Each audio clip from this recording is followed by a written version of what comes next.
Sarah, in trying to understand the real fundamentals of religion, one approach is philosophical. And there are various traditions. There's an analytic tradition that very carefully describes arguments. And then there's a phenomenological tradition, traditionally called continental, which deals with more unified concepts. Are both of these good approaches to understand the deep antecedents of religion about God, if there is a God? Well, I am personally passionately convinced that these two strands should not be seen as at enmity with one another. After all, they're very recent cousins.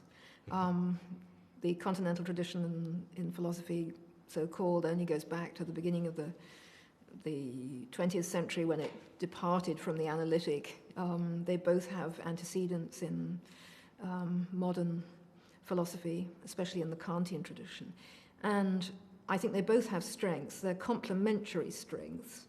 I am personally primarily committed to the analytic tradition because I think its great ability to clarify and probe and refuse to be to allow just Kant to dominate, but constantly to ask for clarification, is a huge asset, and it's an apologetic necessity in a secular world. But at the same time, I think it has immense blind spots, and it does very badly with more complicated hermeneutical questions of interpretation of texts. So let's look at both sides of that. What are the benefits of the philosophy of religion for theology? Theology does very badly, in my view, unless it has a philosophical branch. This is a contentious position. There are many theologians who think that we are besmirching theology when we attempt to clarify things philosophically, that we are selling out to a culture that may be antagonistic. But I take it to be an absolutely indispensable urge within the theological undertaking to be responsible for clarifying the truth statements that one is attempting to make, and to abandon that commitment is to abandon, I think, seriousness about one's own position. Yeah, I like to say that philosophy can help you understand where the limits of rationality are and where you have to make the leap of faith. And there's nothing wrong with making the leap of faith as long as you know what you're doing at each moment. Yes, of course, there are different views about where that leap comes and whether it necessarily is a leap. And it's my perspective that to make a disjunction between what is rational and then what is somehow trans-rational or perhaps even irrational and embraces the realm of faith, which, by the way, rather few philosophers actually have held, is a mistake. Rather, I see rationality as itself, as it were, labile and open and transforming itself even as one pushes back further into arenas of mystery. And would the continental phenomenological philosophy of theology help in that regard? It tends to be more amenable to that idea. But actually, I think there are strands within the analytic tradition, especially now, because analytic philosophy in its secular mode is changing very dramatically and has given up long ago the logical positivist view that anything that goes beyond sort of perfectly ordinary speech is just meaningless.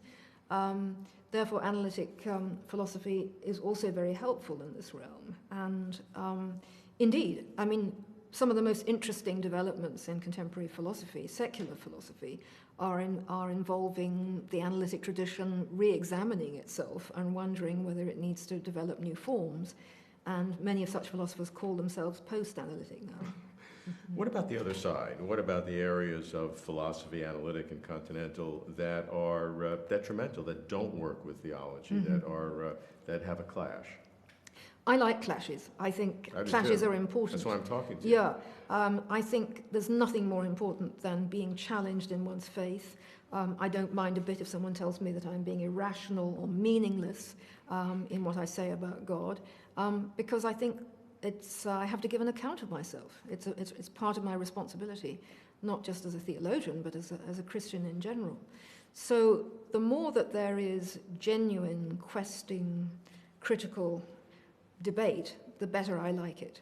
I think the danger that Christians will retire into rather lazy arenas of sectarian self-congratulation is always to the disadvantage of the faith, ultimately. No, I agree. But are there areas of philosophy that are wrong, that are negative, that are truly detrimental and destructive of theology? Absolutely. I think the prevalent reductive physicalism of much contemporary science clearly is incompatible with belief in an afterlife, belief in a certain kind of freedom, and therefore undermining to belief in God itself.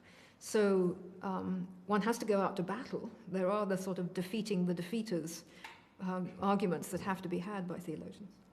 And do you welcome those? I absolutely do.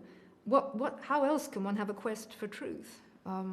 I wouldn't do that in the middle of a church service, probably, although I think priests constantly underestimate the intelligence and lively critical thinking of their laity. And I've never been told off by my congregants for bringing theology into my sermons. They seem to appreciate it.